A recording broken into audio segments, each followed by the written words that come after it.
Hello and welcome to TranzitDisplay. And this is going to be the first lecture for the Fractions Lecture Series of the year. So thank you for coming today. Today marks an important date, April 20th. I think you're all familiar with. Let's put a little bit of a martial gaze in this, and it's when France declared its first war as a new republic in 1792 against Prussia. So keeping that military perspective in mind, I'm going to introduce to you Antoine Bousquet. He's a senior lecturer. Well, I'll give a quick bio. He's a senior lecturer at the Birkbeck College, University of London. His main research interests are concerned with war and political violence, the history and philosophy of science and technology, and social and political theory in the digital age. He is the author of The Scientific Way of Warfare, Order and Chaos on the Battlefields of Modernity. This was published in 2009. And has published various articles in a range of peer-reviewed journals and has given invited talks to international audiences at universities, military academies, think tanks, and cultural centers. So today we bring to you the function of the image in the age of mechanic destruction. So welcome tonight, and I'll let him speak now. Thank you. Well, first of all, thanks to Dustin for inviting me, thanks to TranzitDisplay for hosting me, and thanks to all of you for taking some time to come and see this. So what I want to do today, I'm going to talk to you about a piece of work that really comes out of a long-term research project I've been spending a number of years on, a project that is entitled The Martial Gaze, and is really an inquiry into the logistics of military perception. That's to say, what's the history of military perception, and how does the development of perception correlate with the targeting of force. And in the book, which hopefully will be out at some point next year in the Minnesota Press, I consider three key components to what I call, following Paul Virilio's terminology, the logistics of military perception. There's a dimension of sensing, the way in which military sense and increase the span of their sensorial nets. There's a function of imaging, the ways in which sensorial perceptions are coded into images, are captured into images that can then be distributed, analyzed, and so on. And then there's activities of mapping that are the correlation of perception to geospatial frameworks, which are going to be crucial when it comes to directing force against specific entity or positions.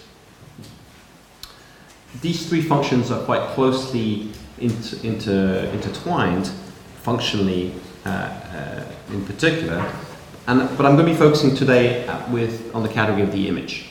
I'm going to propose to you a tracing of the role of the image in the practices of weapons targeting, to underline how the production, analysis, and distribution of the image occupies a central functional role in the logistics of military perception.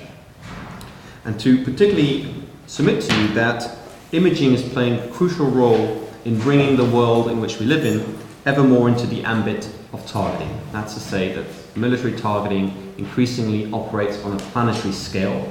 Any position on the globe can be struck. And it operates increasingly in an increasingly granular form. That's to say, it can increasingly target narrower, more specific targets, ultimately the individual, the human body.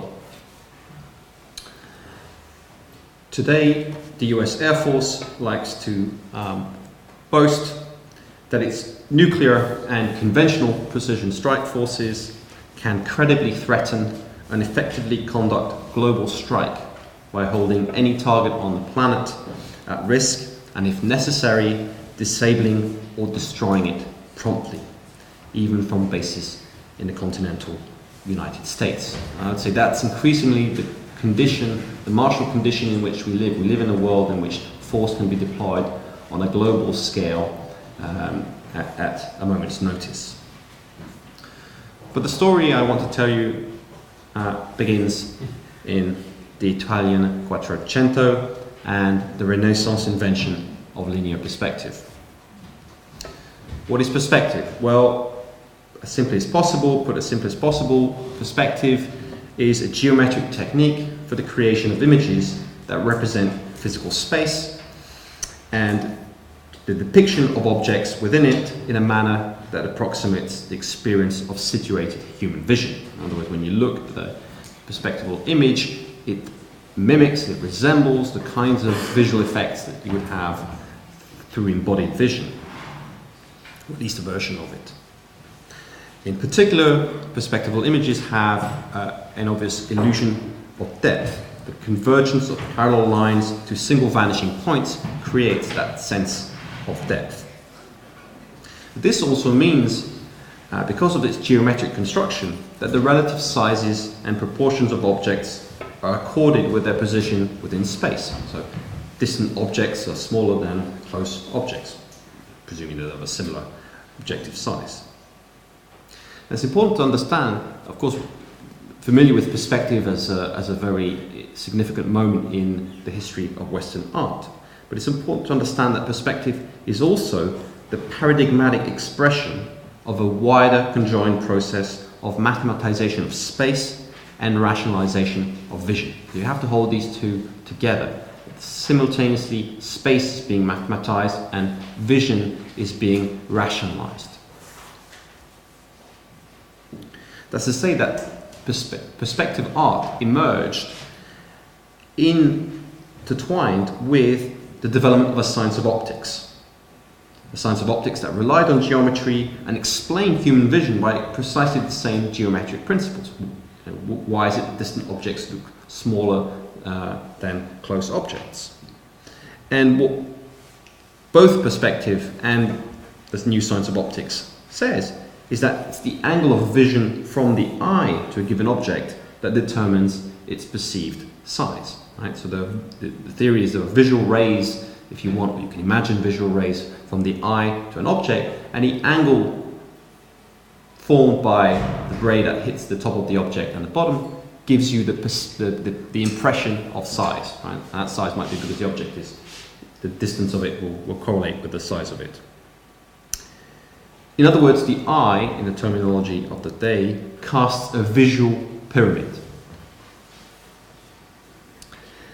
Now, the same principles underlie the technique of surveying, used for the determination of terrestrial positions and distances. Right? So if you want to survey the land, if you want to find out how far an object is, what size it is, if you want to produce maps that are going to be not simply symbolic maps, but are going to correlate in some way or fashion with the actual physical lay of the land, then you use very similar principles. And one of the areas in which surveying came to play a significant role was in early gunnery.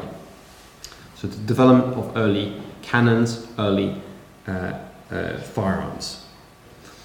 Now the reason why surveying is useful because it increases your chances of hitting your target. If you can make an estimation of the distance between the weapon and the target, then you can adjust the aim of the weapon without having necessarily to make preliminary shots, without having to guess and to adjust on a case-by-case basis. And the way in which ranging, which is what we might refer it to in the military sense, ranging applies simple trigonometric principles, which actually were known by the ancient Greeks, lost thereafter and rediscovered through the circulation of texts via the Islamic world in the early Renaissance period. If you recall perhaps your secondary school math classes, then you might recall the basic principles of trigonometry, which is that if you take a triangle and you know the distance between two sides of that triangle, or if you know the size of one side of that triangle, and you know two of the angles formed by that triangle, then through fairly simple calculations you can calculate the remaining angle, adds up to 180, and the remaining length. So in other words, to survey, very simply, all you need is to know the distance between these two surveying points, then measure the angles of vision to it, and then you can work out the distance to the object being sighted. returning to the perspectival image, it's important to understand that what the perspectival image actually is simply a planar section of the visual pyramid. Right? You have these pyramids of vision, and then if you cut that pyramid at a particular point, the image formed there will be a perspectival image. The image, in other words, acts as a window through which the viewer appears, such that the depicted space presents itself as an immediate extension of the viewer's physical space. And for this illusion to be sustained, you need to rigorously apply these underlying geometric principles. And that's what the early perspective artists did, is offer the techniques, the means to produce images that applied these geometric principles. Now, crucially, what this means is that there is a single optically correct position from which to view a perspectival image. That image is designed to be seen from there's only one position that you can view that image that will convey fully the illusion of depth, the apex, if you want, of that visual pyramid. This means that perspectival representation simultaneously fixes and records the relative positions and proportions of objects in the depicted space and the location of the point from which the scene is being viewed. This means that the great stillness of the Renaissance painting is not simply that of the scene depicted, but it's also that of the viewer.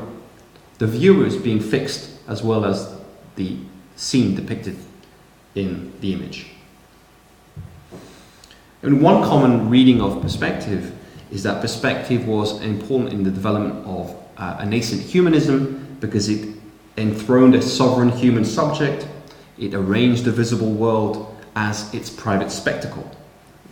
That perspectival art, Renaissance art, was a break with pre-modern art, which was in the Middle Ages dominated by a religious understanding, and therefore what was depicted in religious painting was not the view of man, but the view of divine being. Right? You didn't accord objects with their real size. You depicted Christ as much bigger than other characters because he was symbolically more important. You weren't trying to depict realistically, but of course that's what perspective does. And so there's been a recurrent idea that actually what perspective was significant because it advanced a conception of a physical world existing within a measurable and homogeneous Euclidean space that could be therefore rationally understood and controlled. So one interpretation of perspective was perspective elevated this new figure of the human who now has new powers of rational control over the world. But I think that's only part of the story. Because what is missing from this account is that the human subject is simultaneously objectified as an object of rational knowledge that occupies the same mathematized space and whose embodied perception is subordinated to abstract laws of vision. In other words, vision is no longer something that's just embodied in the individual according to a phenomenology that we can imperfectly grasp. It follows geometric rules that are universal and that can be calculated. And once vision becomes subject to abstract laws, then you have the basis on which perception can be subsequently mechanized and automated. It can be disembedded, if you want, from the human body.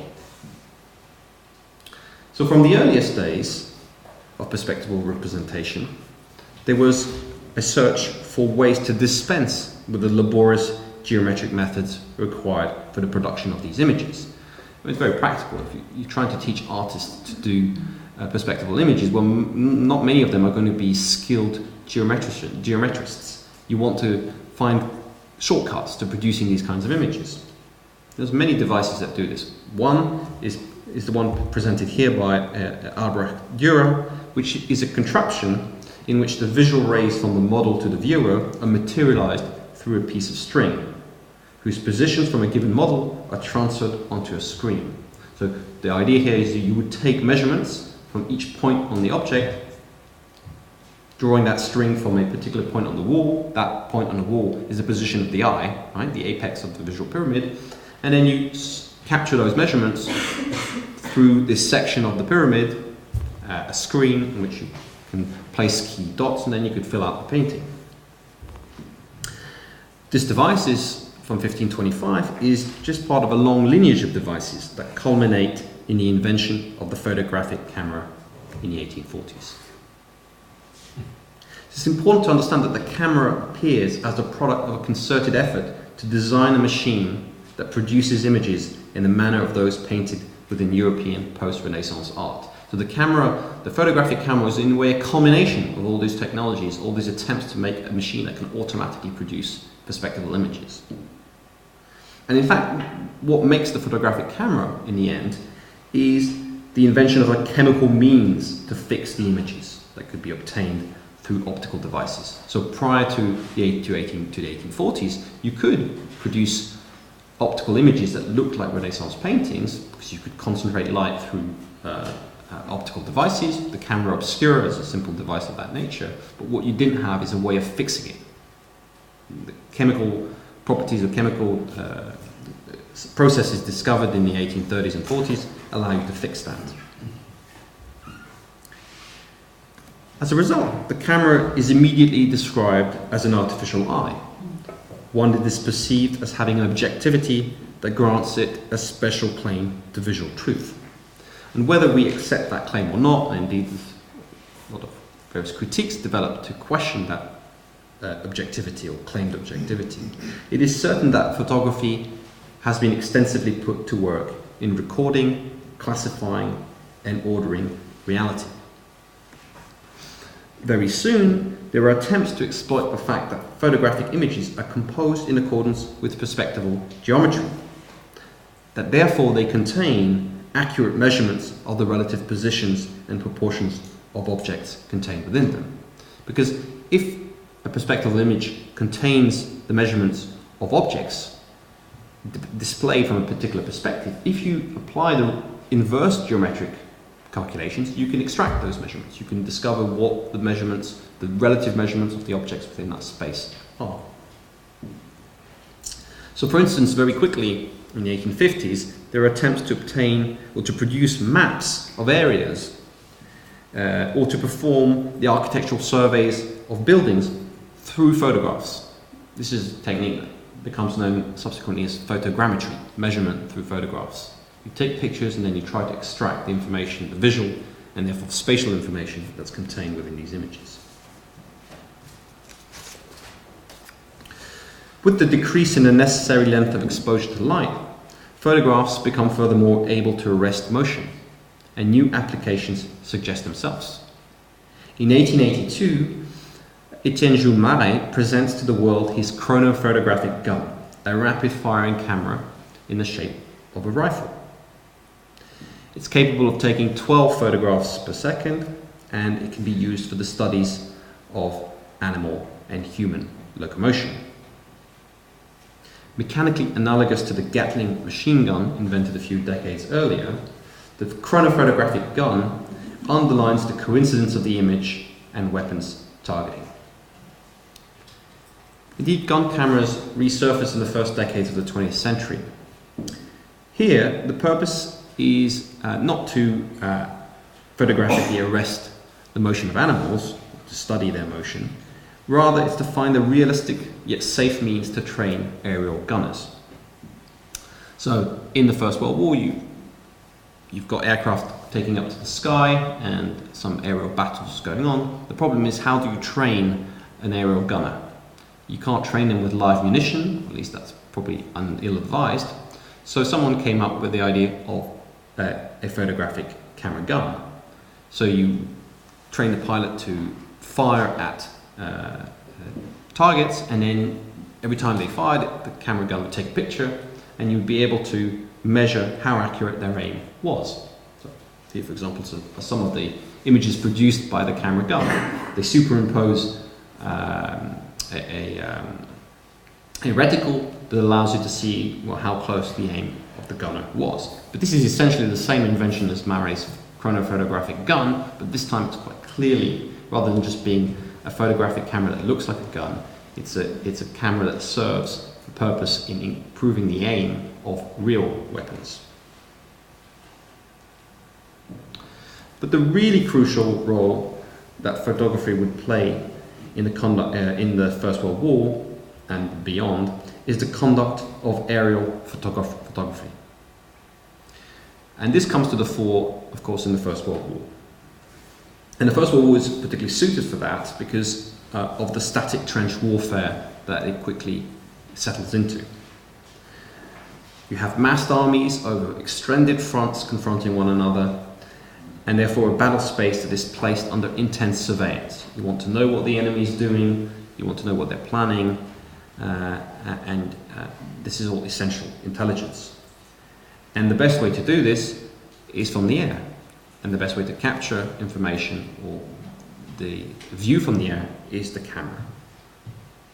Once you produce photographs, you can bring them back to the rear, you can analyze them, you can assemble them into maps, you can geolocate the positions of the enemy, notably artillery positions, and then you can feed these coordinates back into your own artillery that can then direct fire at it. So you've got a kind of targeting cycle where you send aircrafts to take photographs, collect information about the position of the enemy, extract that, and then send that onto the weapon system. This practice of aerial photography would only become more important in the Second World War. Because in the Second World War, aerial bombing becomes a major dimension. In the First World War, it was a very minor one. In the Second World War, doctrines of strategic bombing are developed, where the idea is you have to target the enemy's industrial and infrastructural support. So this is total war. States are fighting with their entire economic resources. So if you can destroy the economic foundations of that state's military, you can win the war. So photography becomes used to not only map where the enemy's troops are, but to understand the entire economy, the entire logistical infrastructure of that state. Analysts pore over the images in order to extract valuable information about the production process, about the logistical chains, and so on, and feed that into the targeting process. Analysts notably make use of the techniques of stereopsis. That's the effect of depth perception you get when you look at two closely overlapping images. Because we're all familiar with 3D films and 3D effects. This is how it works. You have two very close but slightly different images that are shown to a different eye, and that creates a sense of depth perception. Analysts use that technique in order to acquire further information, to get a sense of what the size of the objects are. And that becomes a major technique. Now, this intense surveillance from the air leads to a raft of countermeasures to conceal and to disguise valuable sites. This is camouflage that has to be conceived so as to appear undetectable to the intelligence analyst's sustained scrutiny of photographs. So the job of camouflage units becomes to prepare for or to try to fool the camera eye, because that's what's ultimately going to be looked at. So here we have an image of a camouflage trainee in New York in 1942 who is correcting the work she was doing on the model by reference to overhead photographs. She would have started to do her first attempt at camouflaging units or installations. Photographs are taken, and then she can see how well her job looks from the point of view of the camera, and then further corrections are made. So you can see how the image becomes crucial, both in detecting identifying where positions are, but also in the counter-conduct, in the efforts to counter that. You have to become the eye of the camera as well. The advent of the space age and satellite reconnaissance elevates the camera eye into the stratosphere. So the Cold War was dominated by the nuclear stalemate, by the strategy adopted by both the US and the Soviet Union of nuclear deterrence. But nuclear deterrence, in other words, the strategy of convincing your opponent that there is nothing to be gained in preemptively attacking you, that even if they attack you first with their nuclear weapons, you will survive sufficiently to retaliate in kind. In order to do this, you need to have a clear understanding of your enemy's capabilities, where their valuable targets are, what their own nuclear stocks are. And these have to be closely matched, because if there's an imbalance between them, if your enemy acquires too many nuclear weapons relative to you, nuclear strategists tell us they have an incentive to attack, because they might think that they could survive, they could win the war. So acquiring intelligence became crucial, and the most effective means to do so in this period was to send cameras in orbit, to send satellites up in the stratosphere, to orbit the planet, to take photographs that are going to provide you with very detailed images of the enemy's capabilities.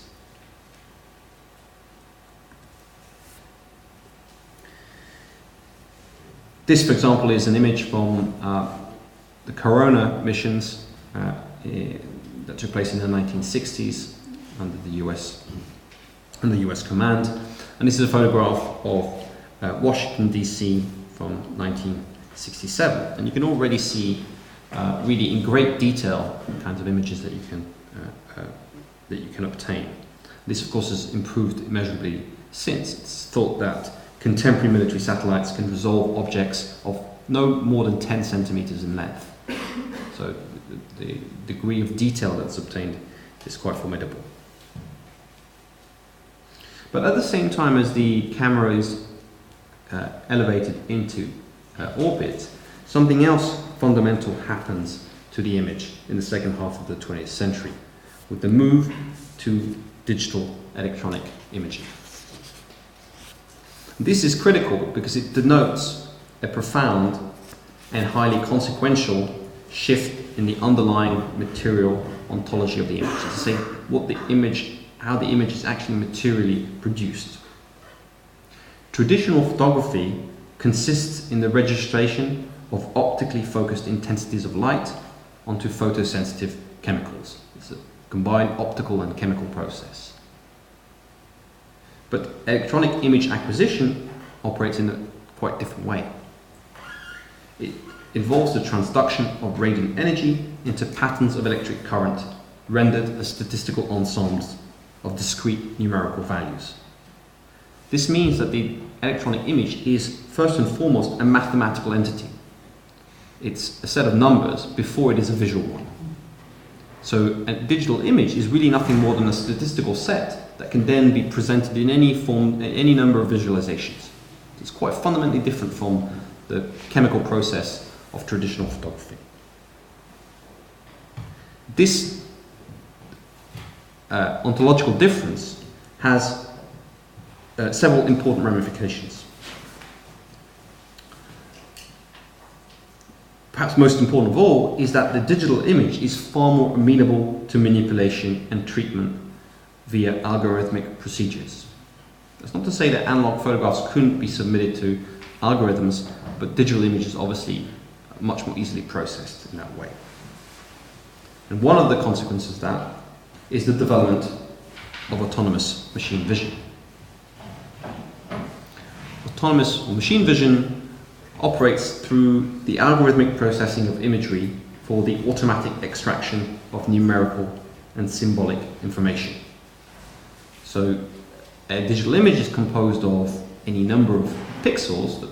Each individual pixel is one piece of information, and you can then process the intensity of these pixels through a variety of algorithms. You look into the image for particular features, for particular patterns that might allow a machine to interpret the image, understand what it's seeing, or correlate it with forms and patterns it's already memorized. In the military context, this allows for the identification or the recognition of targets without the need for the human eye. And this, of course, can lead to weapons that can be automatically guided to their target. If a weapon can see for itself, if it doesn't need to be guided by the human eye, it can guide itself. But before guidance could be achieved through machine vision, other solutions had been previously sought. A particularly striking one is World War II's Project Pigeon, also known as organic control. Project Pigeon was the brainchild of the eminent psychologist B.F. Skinner, sometimes known as the most famous psychologist of the 20th century, who was not a very known figure during the Second World War, but shot to fame after it. Project Pigeon was Skinner's contribution to the American war effort, and it was conceived as an alternative to kamikaze guidance. This American scientists worked out that, well, a very effective guided weapon is the kamikaze, right? You get a human to fly the weapon all the way to the target. But as one of the post-war reports put it, for reasons of economy as much as humanitarianism, a different option was sought, and Skinner offered his own. Let me show you a quick video of some of the work done on the Project Pigeon.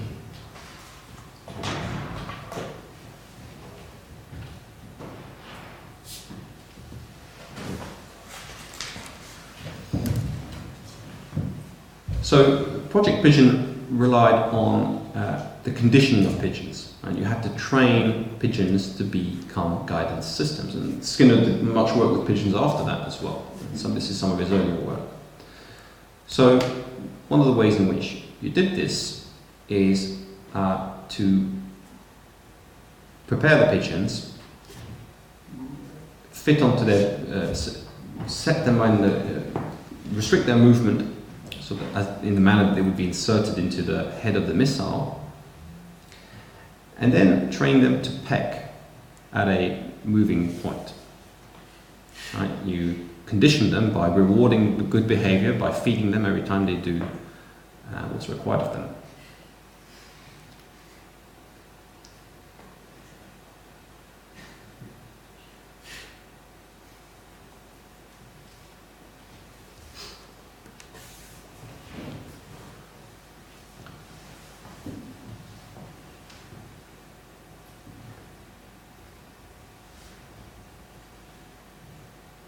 What we saw earlier on was the pigeon being fitted with, his beak being fitted with a kind of metal cover that would act as a contact, so it would, a signal would be sent, could be sent from the contact of the beak with a metal plate, for example. So it would act as a kind of control signal in order to feed information to the propulsion or the navigation system of the missile.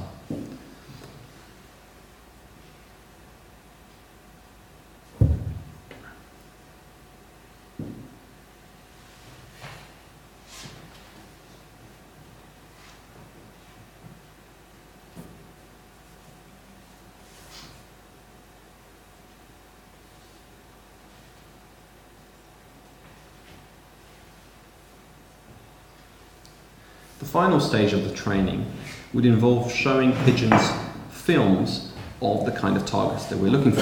This was designed as a naval weapon, so the pigeons would be expected to guide missiles towards ships. So you showed them an image of film footage of a ship, and they would peck at it, having been trained to do so.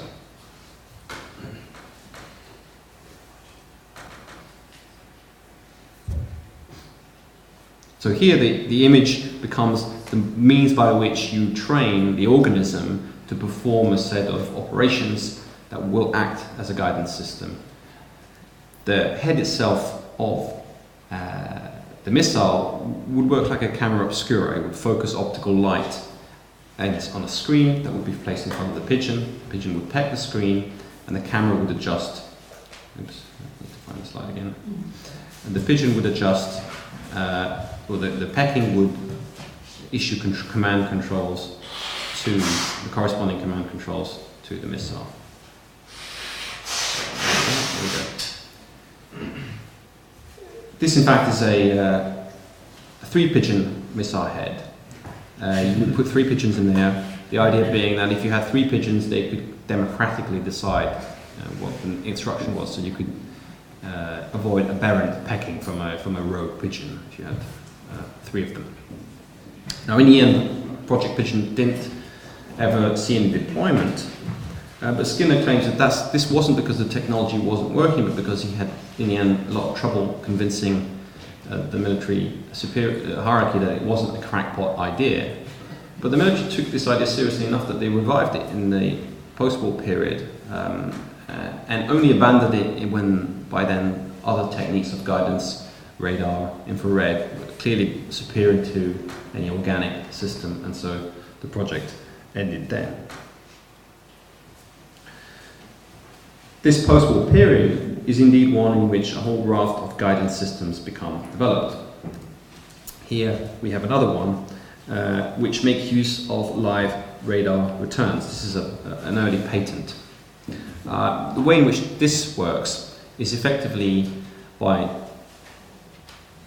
setting up in the guidance system pre-existing footage of the land that would be flown over. So the preliminary of that was you would send a reconnaissance flight, you would take images or film of the ground, you would store that into the warhead, and then you would correlate live radar returns with the video footage. You bring those 2 images together, then the missile has some idea of whether it's on the right track or not.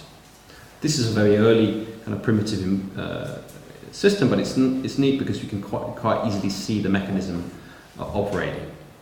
But ultimately, a descendant of that technology is one of the guidance technologies behind the Tomahawk cruise missile. We've heard about Tomahawks very recently, when the US sent about 50 of them into Syria.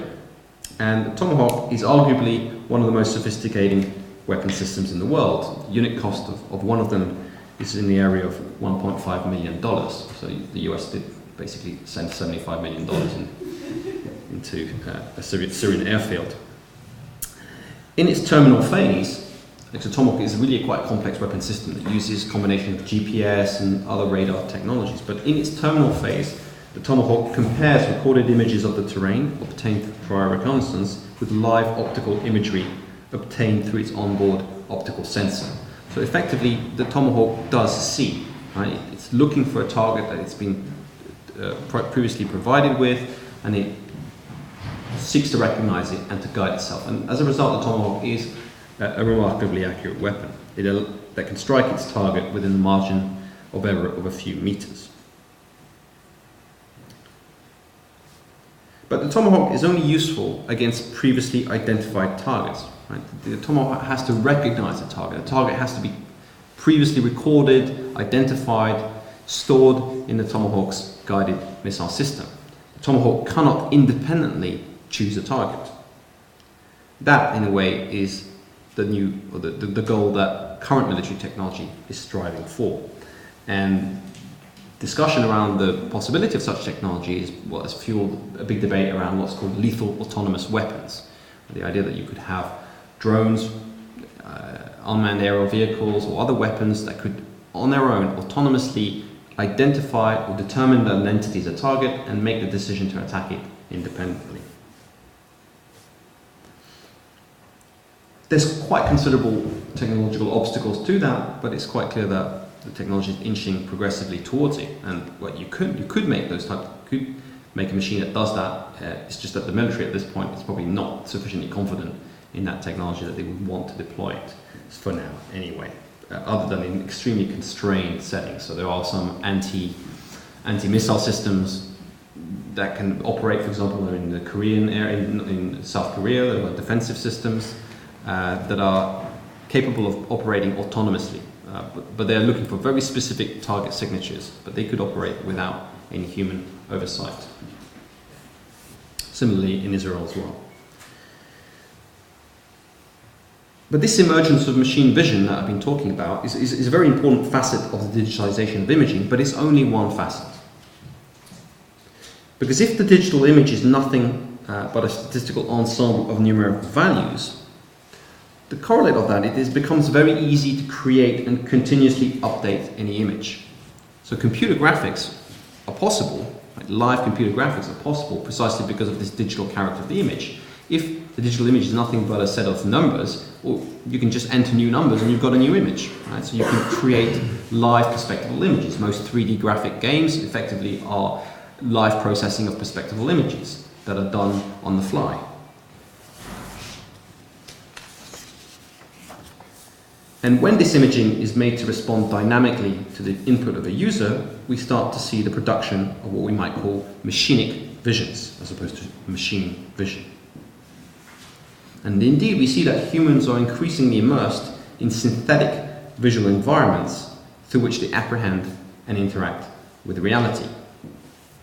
And the lineage of this technology in military context, but I think we should be mindful that the military context is the central one, that many of the technologies that we think of today, such as augmented reality and virtual reality, are descendants of military technology. One of the points of origin of this is the heads-up display, which is a technology that begins to appear in the 1950s as a means to allow pilots to view critical navigational information without having to look down at their instrument panel. So in the 1950s, it becomes increasingly problematic for aircraft designers in the military context. There's all these aircraft are becoming increasingly complex, and the environments in which aerial combat might take place is so intense and fast-paced. It's not very practical to have the pilots having to look down at their cockpit continuously and go back and forth between what they're seeing outside the cockpit and the actual instrument panels. So heads-up displays are a way of displaying information onto a glass surface that the pilot can look at while he's observing the view from the cockpit. Similar displays are eventually mounted directly onto the user's head or helmet. These are helmet-mounted displays as opposed to heads-up displays. But things get really interesting when the display is made sensitive to the user's movement, because this effectively closes the information loop and constitutes what becomes known as a visually coupled system. Right? Because the visual display is feeding information to the viewer, and the viewer, through the movements of their head, for example, is sending information to the display technology that's going to update it. It needs to keep the display in sync with the movement of the head. You can furthermore tether sensors to the HMD, so you can allow the user, for example, to see an infrared display through their helmet, or you can tie it to weapon systems and develop what's referred to as a look and shoot capability. Just look at a target and the weapon system will automatically aim at that target. The most advanced of HMD's helmet-mounted displays today is the forthcoming F-35 helmet. The F-35 helmet allows users to have an unobstructed 360-degree view. In other words, there are cameras located around the F-35, and these cameras all feed into the helmet, which means that the user who's wearing the helmet can look around, and what they will see is the view outside these cameras. So for instance, one of the consequences of that, they can look between their legs, and what they will see is the ground. They won't see the floor of their cockpit. They can look out their helmet as if they were somehow 10,000 feet in the air in an empty structure. The idea, of course, is that they will have greater situational awareness, better understanding of the area in which they are, and make them more effective in aerial combat situations. So this is the advanced technology of the day. But if we want a glimpse of what the longer-term future of military systems of machinic vision might be, we actually have to go back to research undertaken in the 1980s. I present to you Super Cockpit. Now, Super Cockpit is a project that began in the late 1970s and is initially intended as a simulator to test cockpit designs in real aerodynamic situations. So some scientists decided, well, when we're trying to design new cockpits, wouldn't it be simpler if we could just synthesize it in a visual simulator rather than have to build physical cockpits and test them? And the idea is, well, we could apply these systems, and then we could send pilots up in the air, and they could, through their helmets, actually see this virtual display of the cockpit, and they could fight virtual targets, and we could gain an understanding, a much faster and cheaper understanding of the best layout for their cockpit. But what eventually evolved as part of this project was the idea that the virtual cockpit might actually not simply be the best way to test potential layouts, but actually might be the optimal interface for combat in live situations, so that you would no longer want pilots to operate aircraft by looking at physical interfaces, but you would have them immersed continuously in a kind of virtual display. Here we have, for example, a kind of artist's rendition of what the view might be within the super cockpit. So the pilot would be presented with an entirely streamlined vision of the environment. Targets would be highlighted, objects of interest would be there, the key information relating to the status of the aircraft, the state of the weapons, and so on would be available. Virtual maps could be presented to them in the form of globes that they could point at. Very kind of fantastical ideas were developed as to what these virtual environments might look like. The key for these researchers was that the virtual reality medium could be the environment in which the natural, perceptual, cognitive and psychomotor capabilities of the operator could be most effectively harnessed. So the image here now serves both as a cognitively optimal representation of reality and the very control interface for action upon it. So because the users would be expected to press on these virtual buttons or virtual interfaces, and there would be responses and actions in the real physical aircraft as a result. Of course, you wouldn't necessarily even have to have pilots in the aircraft. You could have them located on the ground, remotely flying these aircraft through these virtual reality interfaces. Now, the Super Cockpit project didn't come to fruition. It went through a number of years of research, and then in the end, the Cold War ended, funding was discontinued, and obviously the vision of it was probably far ahead of the available technology. But it nonetheless was an important pioneer of virtual reality technology. And it has descendants in a number of current systems. For example, the synthetic vision system, a piece of equipment that's increasingly installed in military and civilian aircraft. A synthetic visual system is a display that allows a pilot to see out of the cockpit a simulated environment of the space in which they are. And one of the ways you might use it is, for example, if you want to land a plane in extremely bad weather, well, rather than try to fly it through almost zero visibility, you can land the aircraft by flying the simulation, by effectively flying by reference to the synthetic visual display. And this technology is here right now. Drone technology, or drone remote control centers now increasingly are applying synthetic visual displays. So you can see some of the latest remote control installations have very large displays, at the center of which you have the video feed of the drone. But notoriously, these video feeds are quite narrow fields of vision. You can't actually see that much.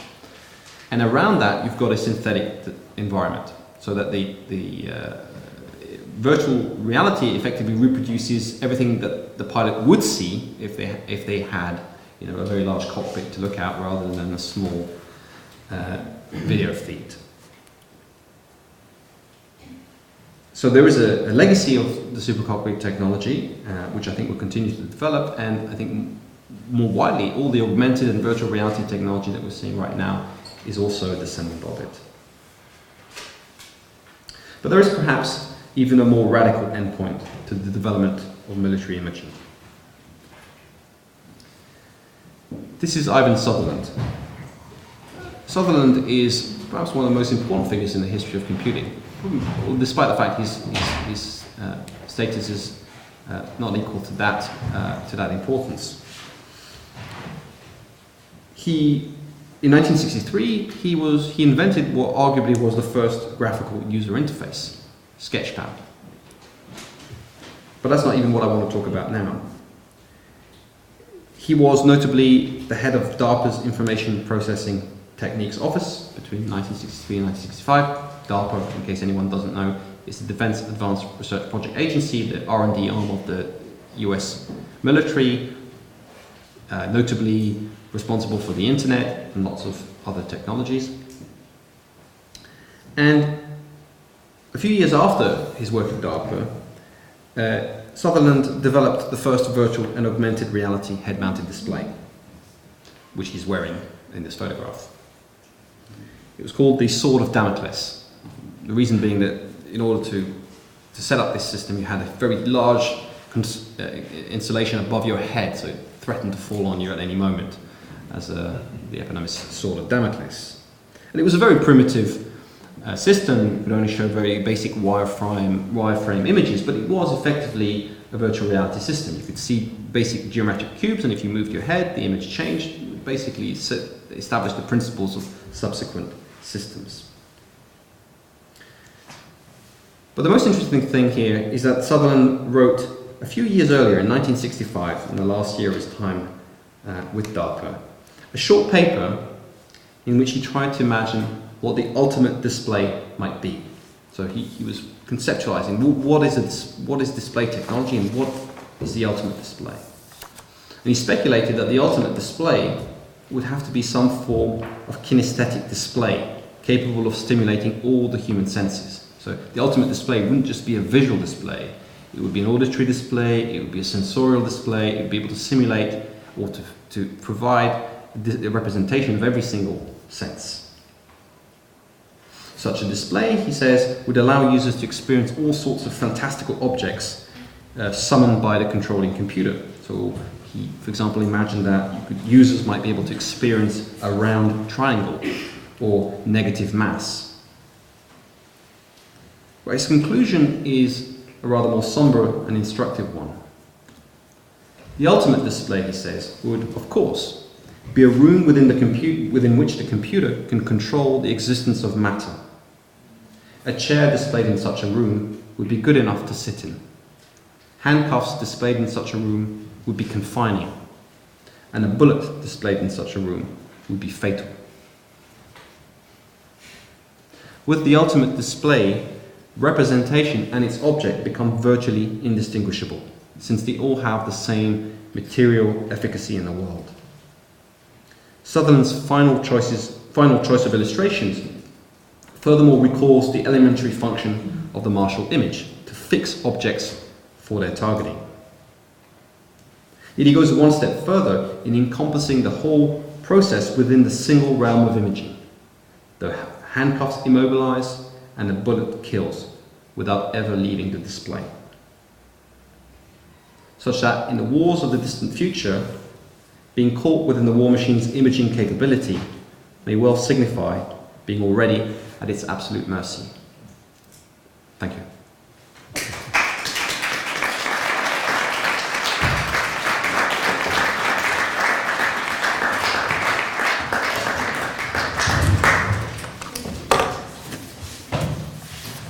Very appropriate ending note on that.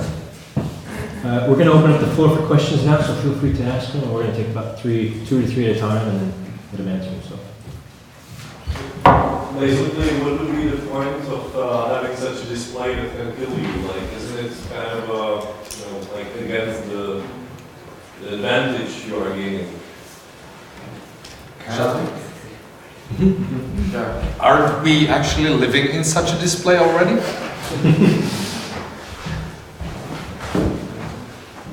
Not really. I mean, like the operators of the drones are not like they are not shocked by electricity when they miss or anything like that. I mean, like. Third question. You have a slide with sort of this aerial top-down view, and I heard of the vector graph as a technology. The vector graph. The vector graph. To basically a very sort of primitive way of 3D imaging. And I'm just wondering whether that was it in a way. I could never quite imagine it, and I don't know if what you showed was the vector graph. I'm not sure, sorry, you have to clarify. Do you mean the stereoscopic pictures that the... That was maybe that's the first presentation when there's a person going basically over like a 3D image top down. And yeah, I think I understand you mean. it's like a reconnaissance sort of tool. And I heard the same for a vector graph. I thought that the vision of the vector graph was horizontal, but this one is in a way top down. And I'm just wondering whether I had my imagination was wrong, or whether that's actually the case. Yeah.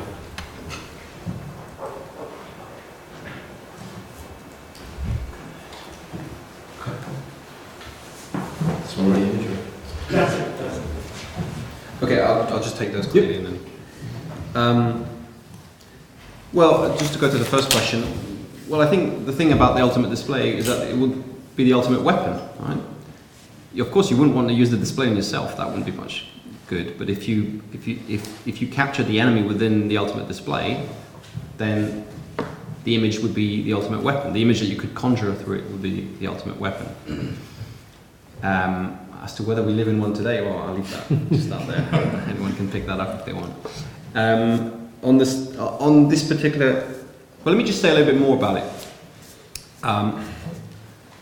The stereoscope was something that came about actually very early in the history of photography. So probably by the 1860s or 70s, people worked out that if you took pictures from slightly different angles and you put them together, and you put them together and you presented one to each eye, you get a kind of 3D effect. That's the one we experience when we look at 3D films and so on.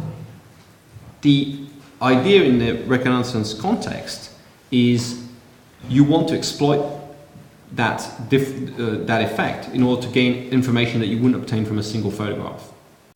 Now, what you actually create with that effect is a quite unnatural form of vision in many ways, because this is not replication. So classic stereoscopic tricks are ones that imitate what it would look like as a human, as normal human vision, right? You watch a 3D film, it's trying to show you depth perception in a way that imitates normal human vision, which is stereoscopic, right? We have two eyes, they have slightly different angles to what you're looking at, hence you get a sense of depth that is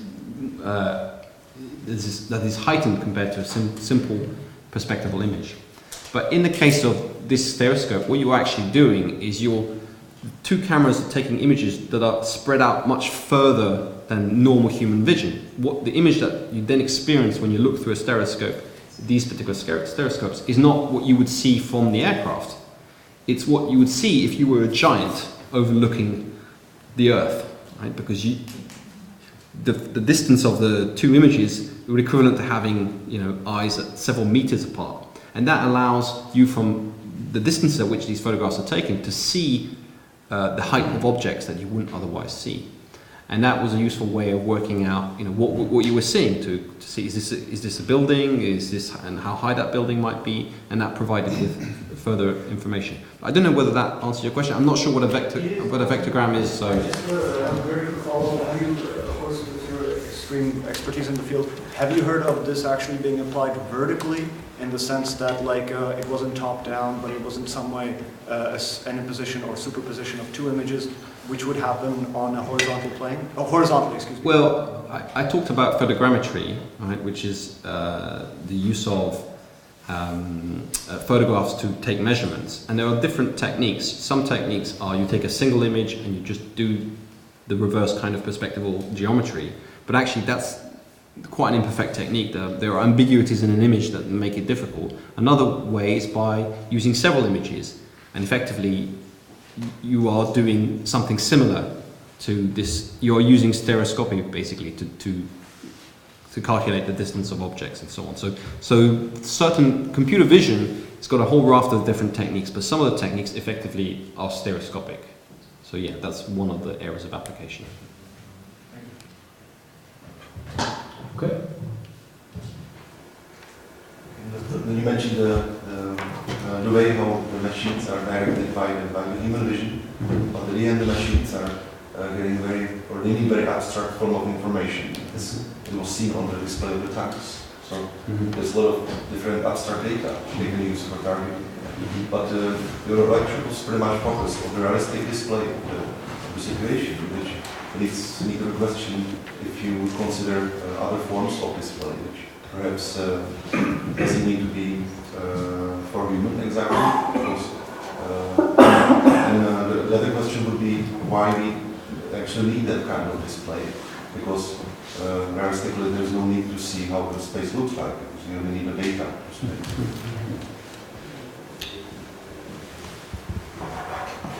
Okay. Simple question, how to hide yourself now? Because it looks like we are going towards a total control, which is rather scary. Very good question. Right behind the camera.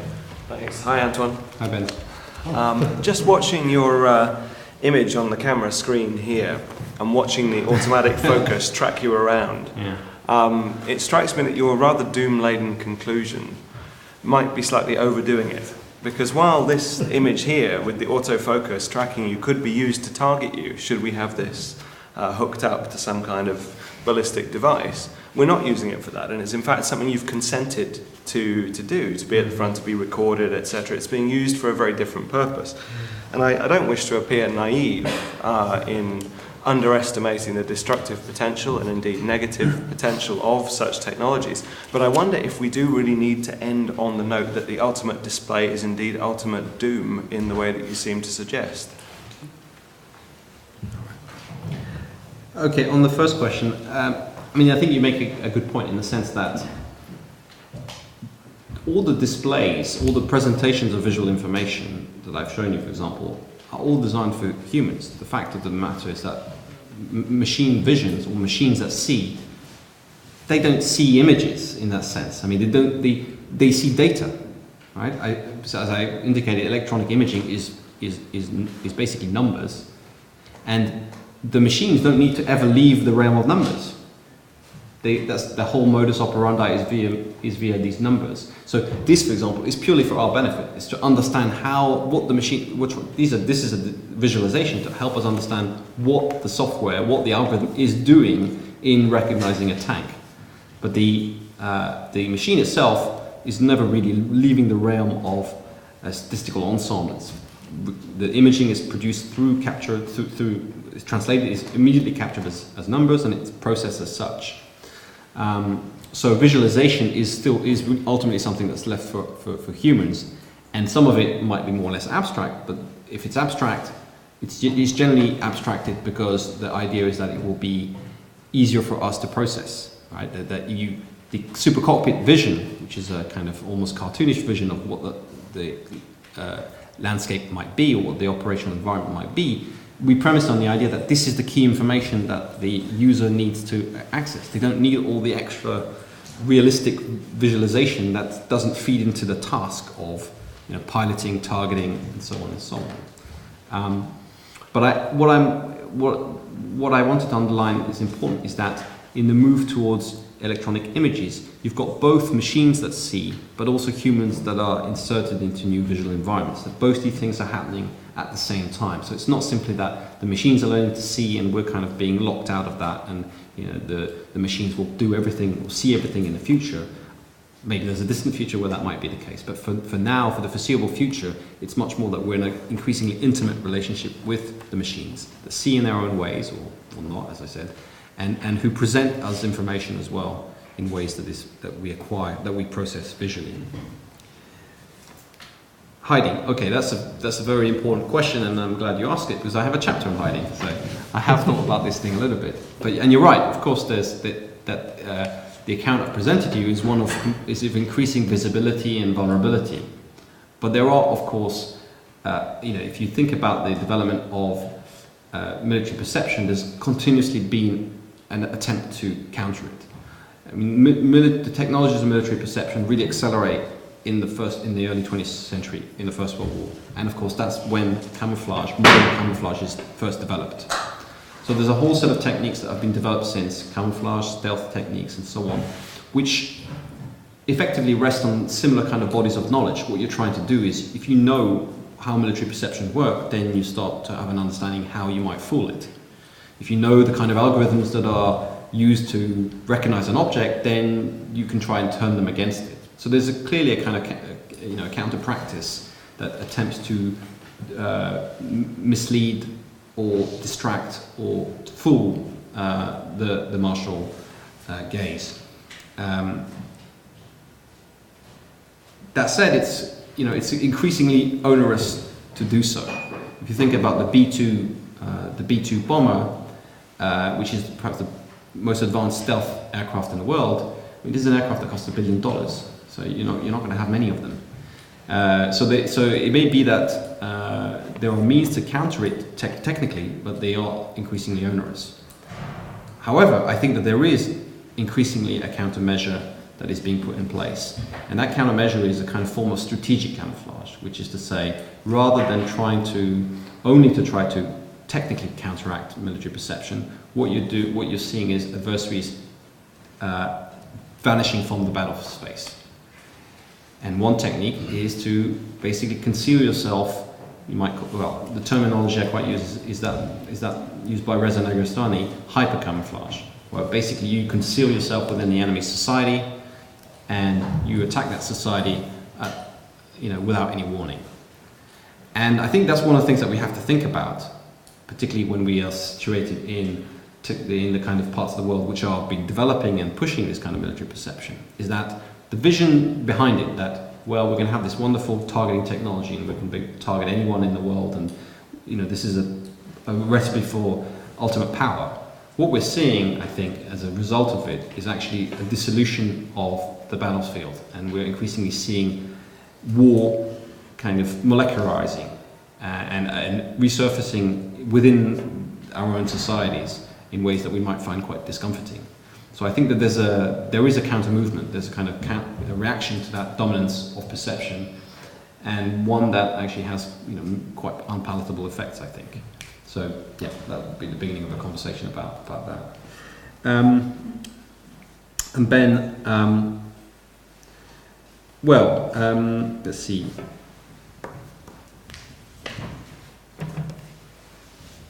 Yes, of course I ended with a fairly doom-laden kind of presentation. That's not to say, for a start, obviously, and I don't need to tell artists this, but images can have emancipatory effects as much as they can have controlling, dominating ones. It's not the case that the whole history of image production can be reduced to this kind of instrumental targeting. There's lots of ways in which it isn't. In fact, of course, the history of art took a very sharp turn once photography appeared. There's the kind of conventional representation, whether the art of the Renaissance, which was trying to depict things in a kind of realistic fashion, that kind of was abandoned with the turn to modern art, where the idea was we're not going to compete with photography, we're just going to do something completely different. And this is often art that's not kind of instrumentalized, or doesn't have that instrumental dimension that perhaps the perspectival image had. But I think I guess where I come here is to I think highlight what I think is neglected is precisely to the extent to which the image is also instrumental. The image is also tied into technologies of location, technologies of perception, and so on.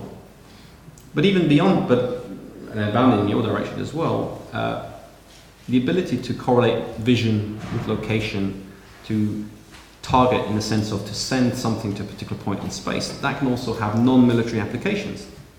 And there are lots of very positive effects of technologies of computer vision, of mapping, and so on. So these are not they don't have to be strictly military technologies, but we should be mindful that they have been largely developed in a military context, or at least the military history is central to them, and we need to understand it. That's not to say technology can't be appropriated, can't be retooled, can't be repurposed, and so on.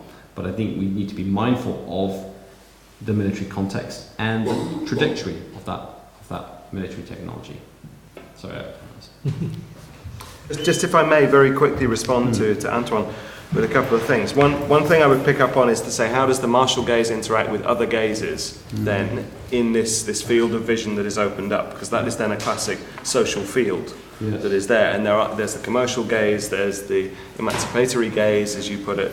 There's these an intersection of different relations, social and different power relations. And I wonder if we don't still run the risk of over-securitizing this technology. We know that other technologies have been developed for military use that have gone on to have far non-military or far more important non-military applications, and so on. So I think there is a danger of overdoing this, and I think the key point is who consents and how do you consent to be within this gaze?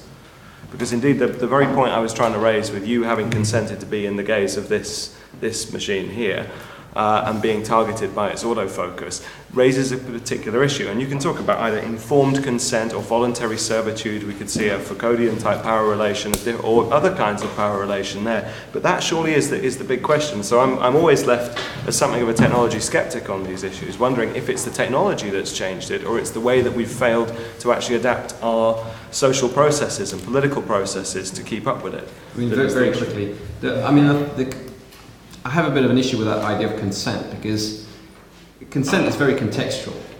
You know, for me to say I don't want to be filmed and I don't want to be recorded is, you know, to step outside of what would be expected, a certain expected norm. So, you know, there's our expectations that we will be filmed or we will be recorded. When we you know, use social networks such as Facebook, do we of course in a sense we consent to everything to do with our data, because I ticked a box, you know, at the beginning when I registered the first time. But, you know, increasingly, you know, how much of that is conscious, and how much of that is a free consent when so much of social life increasingly revolves in participating in these kinds of platforms. So I think consent is quite a complicated thing. It's not a simple decision that you make and an opt in and opt out, and therefore once you've consented, once you participate, then you know you have no objection. You can't really raise any objections to it. So yeah, I think consent is a complicated thing where these technologies are so widely diffused. And what's more, you know, people objected to Google Glass, particularly when it came out, because they felt they might be filmed by someone else wearing a Google Glass device. The fact of the matter is that, you know, being in a room with lots of people carrying devices means that you are likely to be captured by these devices in one way or another, even if you know, take the bold move of refusing to possess one and be involved in any way with that technology. You will get largely caught up in it anyway. And so I think that's part, you know, that's the thing that's important to me, I think, is that many of these technologies, we find ourselves implicated and caught up in them, whether we know or not. I mean, how many times a day are we being photographed by spy satellites? Obviously, it's insignificant to the owners of these spy satellites that I feature in these videos. But as a matter of fact, we are continuously being caught in these imaging processes, whether we like it or not. I'm not sure whether we can voluntarily opt out of that. Yeah, by the way, what happened with the Google glasses? I haven't heard of that like for years now. Has that like gone? My sense was partly the technology was a little bit immature and it wasn't, you know, it wasn't compelling necessarily. But I think there was a kind of social objection to it. People objected to it and didn't like it, or there was a stigma attached perhaps to it, or simply perceived not to be cool enough. But I think this is just... That doesn't sound like a plausible kind of explanation for it to disappear, really. Not to disappear, because I think the technology will resurface in some way or another. And it may have to... Contact lenses? It may have to go through contact lenses or other forms of displays that may be less obvious. The problem about Google Glass in part was it's a very obvious thing that you're wearing. Yeah. You know, taste it, you can judge it, but a lot of people will find it perhaps not very stylish. And so on and so on. But the basic idea of the technology, which is really just an embodiment of the augmented reality and virtual reality technology I was talking about, I think it's a foregone conclusion that it will spread and it will acquire kind of a mass usership at some point in the future. I think it also goes to your example of the Camera Obscura, where with the visual glasses of Google, it was obvious that you had some kind of visualizing perspective. But if you have contact lenses or something more hidden, you can observe and record and not be observing. So it goes back and forth on that.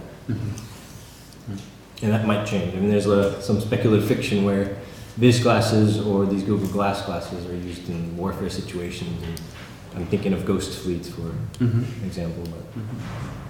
Any other questions on that note? Or? Any thoughts, instead of having this external device, look into a future where we're actually going to enhance our capabilities by, I don't know, become a little bit more robotic? So instead of having this display outside, it's within ourselves. Well, I mean, I'd argue that's already, that's kind of what part of what I've been talking about. Anyway, these technologies are. What's happening is that we are increasingly in very tight feedback loops with our technologies. This is the kind of visual coupled system I was talking about in the military context. We are tethered with machines to which we feed information through our control interfaces and so on, and they feed information back to us. And whether these systems are embedded in our flesh or whether they're external, functionally they work in the same way. So your mobile phone works as an extension of your cognition, whether you hold it in your hand or whether it's a chip in your brain. It really functionally works in the same way. Whether it enhances us or not, that's a big debate we can have. I mean, there's lots of ways in which clearly these technologies are empowering. But they are also controlling, and controlling doesn't mean that we're just dominated by the technology. It means that feedback cybernetics is about control. We control these systems and they control us, and that's the very nature of these information flows. Where that gets us, I think that's the discussion and the consideration that we have to have. It's certainly not, there's a military context in which we might want to think about what the ultimate goal of these technologies are. There are other contexts which don't necessarily have to be military. I don't think because technologies have appeared in the military context that they are destined to remain military. But we might want to think what it says about our society is that most of these technologies are being pioneered through military efforts. It says something about the centrality of war and the military in the world in which we live in. Kind of goes back to the central idea of the martial gaze of that point. Everything feeds into the war machine on that note. We'll take a last round of questions. Anything around there? Okay. Dustin. Okay, so I'm going to fumble with the question. But I would be interested because you were, in your essay about the lethal weapon, you were discussing about kind of the laser turrets, the 360 laser turret, and I also somewhat surmised that this was kind of a terminal point in terms of vision, if I may. But I would be interested if you could perhaps elaborate on that.